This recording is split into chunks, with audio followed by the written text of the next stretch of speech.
Hey guys, welcome back. All right, we're on the final step of this little project here. As you can see, everything has been so compacted down and it's ready to go. I have just poured the first mix. Now we're mixing this by hand and we're using a wheelbarrow and a hoe. So let's get to it and I'll show you as we go. Okay, so here we are. We've done this much here. This is how many wheelbarrows? 9. 9. 8 or 9. 8 or, okay, 8 or 9. So we've done 8 or 9 wheelbarrows. So we're gonna continue mixing. Right there where that faucet is, that's the halfway point. So this is 9 because it's got to be 10 to the halfway point. So this is 9 mixing 10. And what we're doing is we're using a 1 cement, 1, 2, 3, 4, 1, 1, 2, 4. 1 cement, 2 sand, and 4 gravel. So a 1, 2, 4 ratio. First we put in the 2 sand. Then we put the 1 cement on top of that. Mix them well. And then what we'll do is we'll add 2 gravel, add some water, mix it up, and then after that's mixed, add the other 2. If we add them all at the same time, it's just too heavy to mix all at one time. So it's better to do it a little bit at a time. Okay.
There you have it.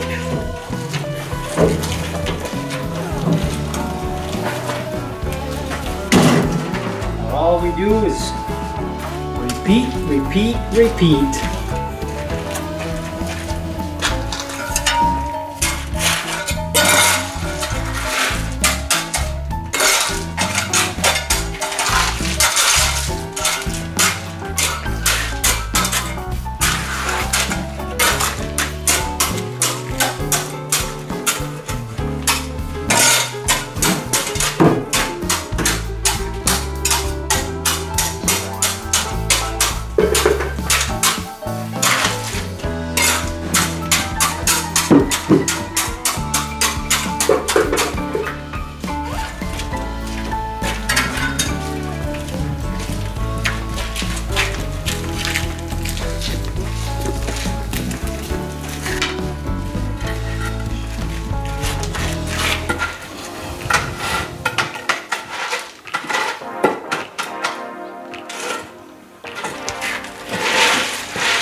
Okay, then we'll take the little broom here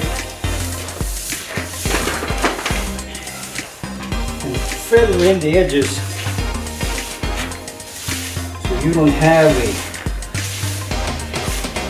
definite clear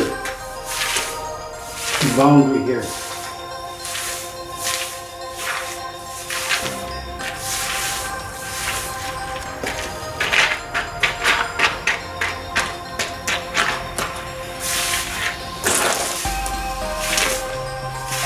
Even though at a later time, we will put some pea gravel over the whole thing. I don't want to have these exposed edges just there. Not that it'll do any harm, it will bother me. Okay. Okay guys, finished. It took exactly 20 wheelbarrows like we had calculated. And now we just have to wait for this to dry. What I've got is, I've got a gate on each side of this hallway here so that the OG doesn't come in here and forget about putting footprints. He'll want the gate.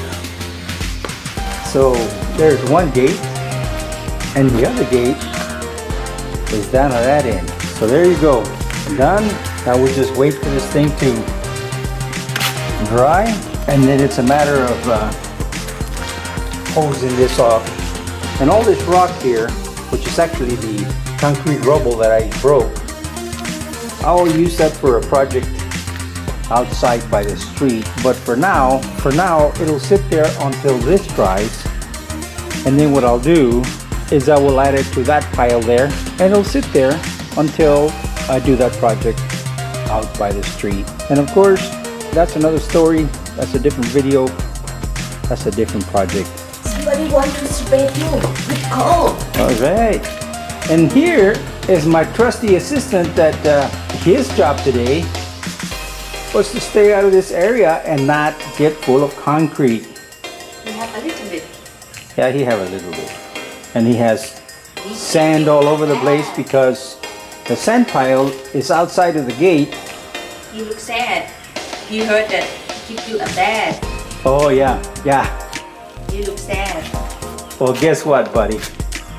Playing in all the sand and all the stuff comes with a price.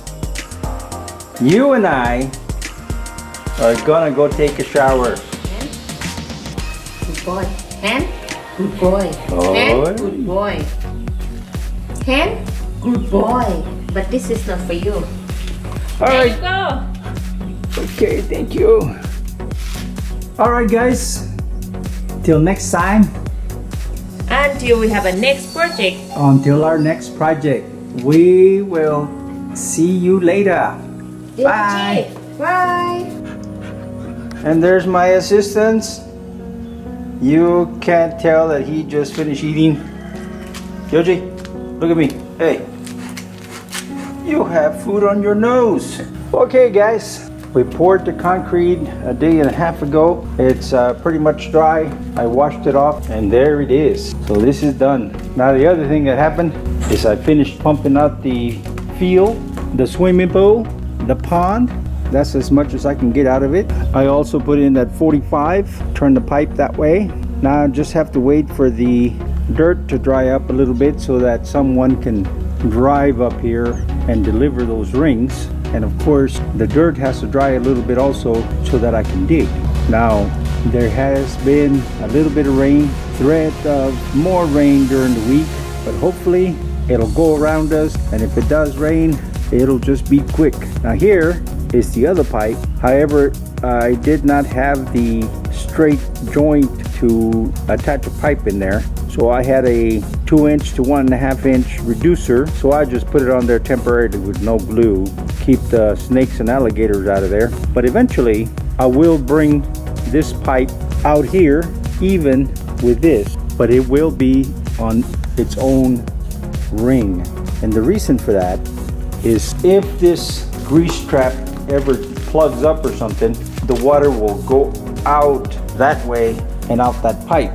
Now the tank for this water is down that way and all the way underneath this to the other side and halfway between the wall and the fence. And that normally drains very, very good. But you never know, something happens, rain, the faucet breaks, I don't know, whatever. You will have that to help relieve some of the water. So anyway, that was a lot of work, but I'm happy that I did it. It drains very well. See, part of the problem was from last time is that not only was a smaller pipe, but it went into the grease boxes from below. So it would just allow things to sit in the pipe and plug it up. But as you saw in the video, if you saw the video, it's going from the side of this box to the side of that box. So hopefully this will keep it from plugging up. And if it does, I open up this, put in the hose from there to there. It's a straight run from grease box to grease box, and that should do it. All right, so let me see what else I can do. Got lots and lots of projects, and I'll show you and bring you along as I do them. See ya. Oh, let's check on the assistant here. Oh, the assistant just ate. So that roly-poly is taking a nap. Not to mention that we play catch and fetch and tug-of-war before he ate. So he is just tired. Okay, see you guys. Thanks for watching. ขอบคุณเจ้า See you next time. แล้วปะกันแฮมไมนะเจ้า See you. Bye bye